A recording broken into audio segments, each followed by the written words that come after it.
কৃষ্ণকান্ত সন্দিকৈ মুক্ত বিশ্ববিদ্যালয়ৰ অসমীয়া গদ্য সাহিত্যৰ মই প্ৰশ্ন উত্তৰ একৰ কটো দিব ওলাইছোঁ।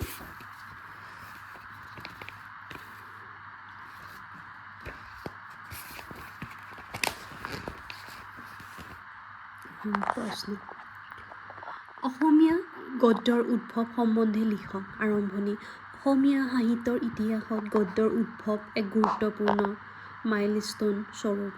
প্ৰাচীন কালত অসমীয়া সাহিত্য মূলত পদ্য প্ৰধান আছিল আৰু ধৰ্মীয়, পৌৰাণিক তথা লোকৰ অনুভূতি পদ্যৰ মাধ্যমেৰে প্ৰকাশ পাইছিল। কিন্তু সমাজৰ বৌদ্ধিক বিকাশ, ধৰ্মীয় চিন্তাধাৰা সাধাৰণ জনসাধাৰণৰ মাজলৈ সহজভাৱে প্ৰচাৰ কৰাৰ প্ৰয়োজন আৰু ভাষাৰ স্বাভাৱিক ৰূপান্তৰৰ ফলস্বৰূপে গদ্য সাহিত্যৰ প্ৰয়োজনীয়তা অনুভৱ কৰা হয়।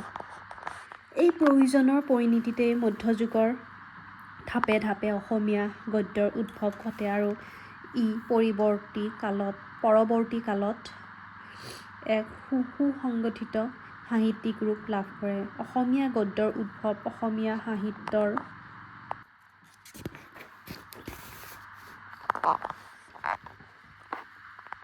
ইতিহাসত এক গুৰুত্বপূৰ্ণ তাৎপৰ্যপূৰ্ণ অধ্যায়। আৰম্ভণিতে অসমীয়া সাহিত্য আছিল পদ্য প্ৰধান। অসমীয়া গদ্যৰ উদ্ভৱ প্ৰধানকৈ মধ্যযুগৰ বৈষ্ণৱ সাহিত্যৰ ধাৰা ১৬০০-১৭০০ শতিকা আৰু আহোম যুগৰ বুৰঞ্জী সাহিত্যৰ জৰিয়তে হৈছিল। বৈষ্ণৱ আন্দোলনে ধৰ্মীয় আদৰ্শ সাধাৰণ জনসাধাৰণৰ মাজলৈ সহজ আৰু স্পষ্টভাৱে প্ৰচাৰ কৰিবলৈ গদ্যক এক উপযুক্ত মাধ্যম হিচাপে গ্ৰহণ কৰে। এই ক্ষেত্ৰত শ্ৰী শ্ৰী ভট্টদেৱক অসমীয়া গদ্য সাহিত্যৰ জনক বুলি গণ্য কৰা হয়।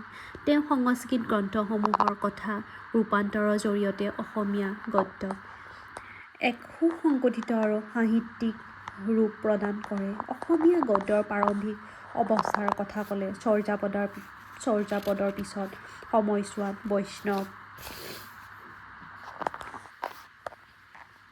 যুগৰ পূৰ্বে ৰচিত তন্ত্ৰ-মন্ত্ৰ সাহিত্য আৰু লোকগীতত গদ্যৰ প্ৰাথমিক ৰূপ দেখা যায়। এই মন্ত্ৰসমূহ মূলতঃ আচাৰ-অনুষ্ঠানৰ সৈতে জড়িত আছিল আৰু ভাষা আছিল সৰল, প্ৰাকৃতিক আৰু কথাধৰ্মী।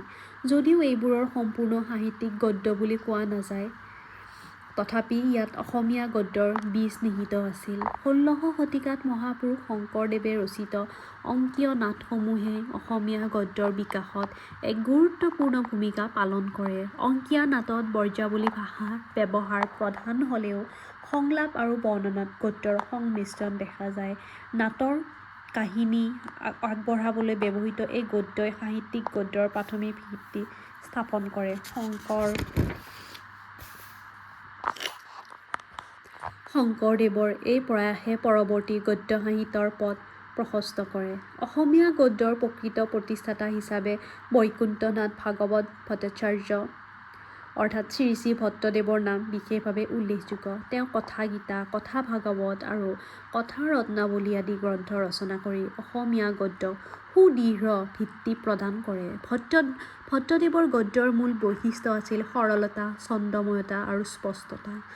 জটিল সংস্কৃত শাস্ত্ৰীয় তত্ত্ব তেওঁ সহজ অসমীয়া ভাষাত গদ্যৰ মাধ্যমেৰে সাধাৰণ লোকৰ বাবে বোধগম্য কৰি তুলিছিল। এইদৰে গদ্যক ধৰ্মীয় প্ৰচাৰৰ এক শক্তিশালী মাধ্যম হিচাপে প্ৰতিষ্ঠা কৰাত ভট্টদেৱে অগ্ৰণী ভূমিকা পালন কৰে। আনহাতে আহোম যুগত ৰচিত বুৰঞ্জী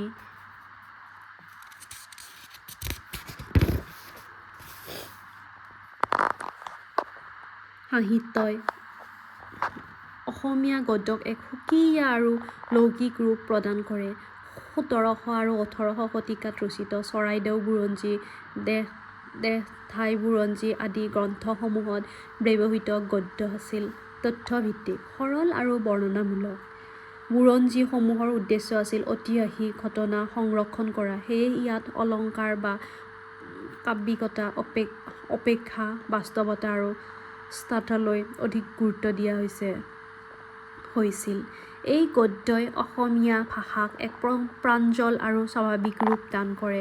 ভট্টদেৱৰ ধৰ্মীয় গদ্য, বুৰঞ্জী সাহিত্যৰ লৌকিক গদ্য এই দুই ধাৰাৰ সংমিশ্ৰণতেই অসমীয়া গদ্যই পূৰ্ণাংগ ৰূপ লাভ কৰে।